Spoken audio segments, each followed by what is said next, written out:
Transport phenomena. According to the kinetic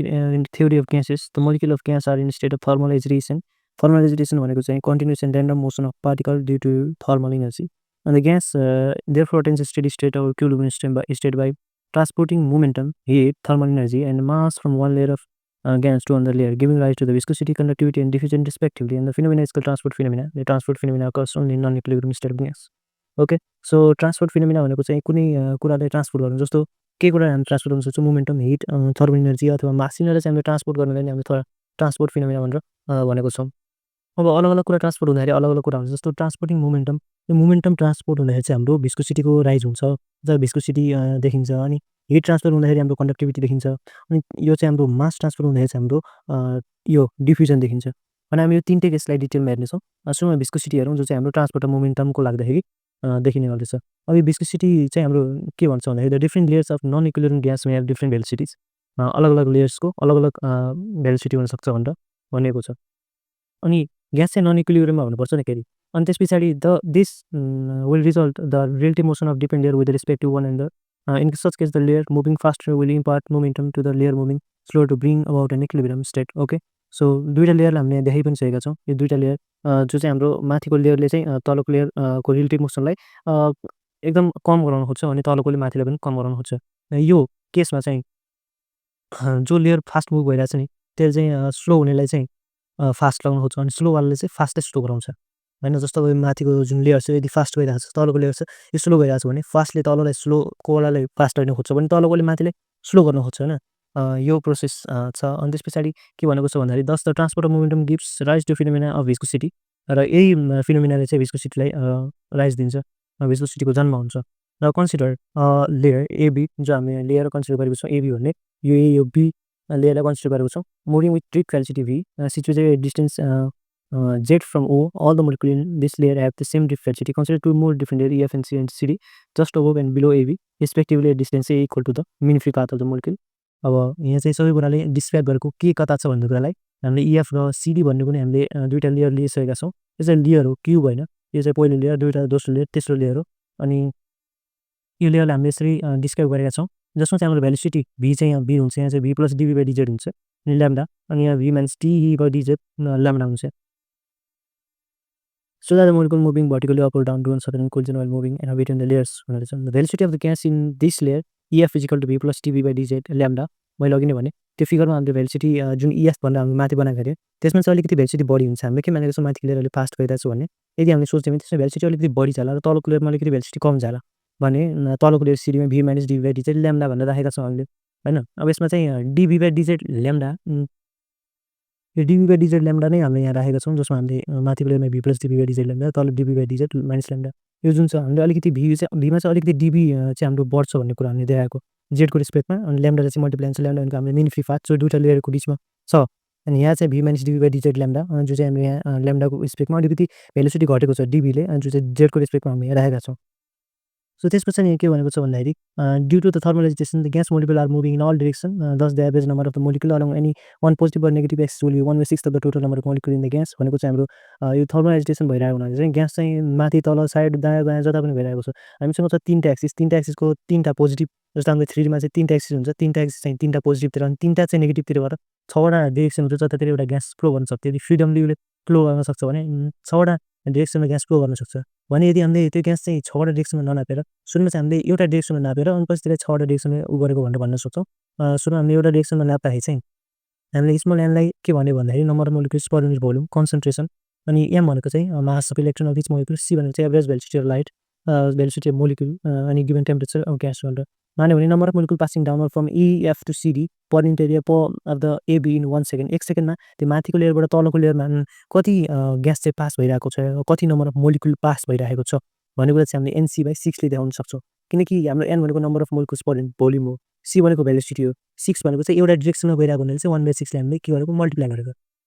अब यहाँ थाहा के पाउनुपर्छ भन्दाखेरि नम्बर अफ मोलिक्युल्स छ नि नम्बर अफ मोलिक्युल्स एन भनेको number of molecules per unit volume हो भनेको अनि सी भनेको के हो number of molecules per unit volume भनेको यसको नम्बर अफ मोलिक्युल्सको हाम्रो डिमेन्सन हुँदैन तर भोल्युमको डिरेक्सन चाहिँ हामीले एल माइनस 3 हुन्छ होइन। अनि त्यस पछाडि सी भनेको भेलोसिटीको हाम्रो डिरेक्सन के हुन्छ भन्दाखेरि सरी यो के हुन्छ भने डिमेन्सन भेलोसिटीको डिमेन्सन के हुन्छ भन्दाखेरि चाहिँ हाम्रो V1 को LT -1 हुन्छ लेन्थ अपन डिस्टेन्स हैन सरी डिस्टेन्स अपन टाइम। यसलाई हामीले हेर्ने हो भने L चाहिँ के हुन्छ भन्दा L -2 होला, T चाहिँ पनि -2 होला। सो हामीले के भन्नु number of molecules passing downward from E to F per unit area भनेको L स्क्वायर भनेको हाम्रो यो तल आयो भने यो T पावर -1 जुन छ यो L स्क्वायर यहाँ तल आयो भने के हुन्छ भन्दाखेरि L स्क्वायर हुन्छ। त्यो L स्क्वायर भनेको एरिया पर युनिट एरिया भनेको L स्क्वायरलाई हामीले डिफाइन गर्यो of the AB in 1 second 1 second भनेको T -1 त्यो पनि तल आयो भने T तल आउँछ त्यो भनेको पर सेकेन्ड। सो हामीले यहाँ डाइमेन्सनबाट चेक गर्नुपर्छ कि यो सही छ कि छैन भनेर। सो अब हामीले यहाँबाट के भन्न सक्छौँ एनसी बेसिस सही छ भनेर। के भन्नु पर्यो number of molecules passing downward from EF to CD per unit area of the AB in 1 second. छुटाउनु भएन हामीले per unit area in 1 second भन्छौँ। यदि हामीले per unit area in 1 second भनेनौँ भने हाम्रो इज इक्वल टु भन्दा राइट ह्यान्ड साइड र लेफ्ट ह्यान्ड साइडको चाहिँ यो मिल्दैन किनकि यहाँ चाहिँ नम्बर अफ मोलिक्युल्स मात्र छ यहाँ चाहिँ नम्बर अफ मोलिक्युल्स यसको डिमेन्सन ठुलो छ नम्बर अफ मोलिक्युल्सको डिमेन्सन नै हुँदैन तर यहाँ चाहिँ डिमेन्सन छ नि हाम्रो L पावर -3 LT -1 भन्ने डिमेन्सन छ यो एकातिरको साइडमा डिमेन्सन नै छैन एकातिरको साइडमा डिमेन्सन छ भने यो कुरा हाम्रो मिल्दैन। So basically forward movement lost per unit area per second of the layer EF भनेको चाहिँ जो चाहिँ हाम्रो फरवर्ड मुभमेन्ट अगाडि जाने मुभमेन्ट अनि lost per unit area per second यसमा पनि per unit area per second भनेको हुन्छ। अब हामीले सुरुमा नम्बर अफ मोलिक्युल्स निकाल्छौँ मोमेन्टम निकाल्छौँ। मोमेन्टम भनेको चाहिँ हाम्रो के हो भन्दाखेरि यो जुन हाम्रो मोमेन्टम भनेको हाम्रो मास इन्टु भेलोसिटी हो भेलोसिटी छ मास छ भने तर हाम्रो मोमेन्टम हामी एउटा स्पेसिफिक मोलिक्युलहरूको लागि केही हामीले स्पेसिफिक मोलिक्युलहरूको लागि निकालिरहेको छ भने कति मोलिक्युलको लागि निकालिरहेको छ नम्बर अफ मोलिक्युलले हामीले के गर्नुपर्छ मल्टिप्लाई गर्नुपर्छ। हामीले के गर्यो मल्टिप्लाई गरौँ अनि हामीले के पायो forward momentum loss per unit area per second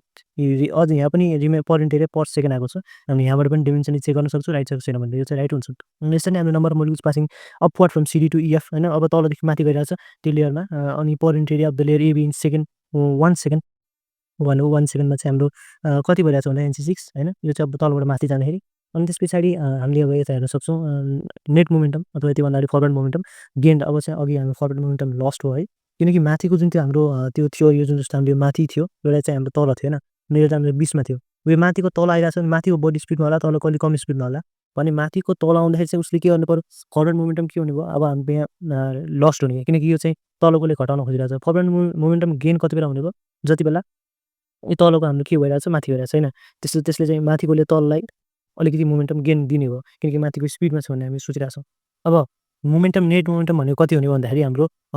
B plus TB/dz जुन हाम्रो यहाँ आएको थियो मोमेन्टम अघि एउटा forward momentum lost and forward momentum gain भनेर अब जुन हाम्रो मोमेन्टम बढी छ त्यसले अगाडि राखेर पछाडि भनेको त्यही त हो हाम्रो नेट मोमेन्टम भनेको जुन बढी छ त्यसले अगाडि राख्ने जुन कम छ त्यसले पछाडि राख्ने। अब यो बढी छ B प्लस TB/dz ल्याम्डा छ त्यसले हामीले अगाडि राख्न हामीले यहाँबाट हेर्न सक्छौँ यो चाहिँ हामीले प्लस थियो यो वाला हाम्रो फरवर्ड मोमेन्टम लस्टवाला थियो यो चाहिँ हाम्रो बढी भयो हुनाले यो मोमेन्टम यसले हामीले अगाडि राख्छौँ र यो कम भयो हुनाले यो मोमेन्टमले हामीले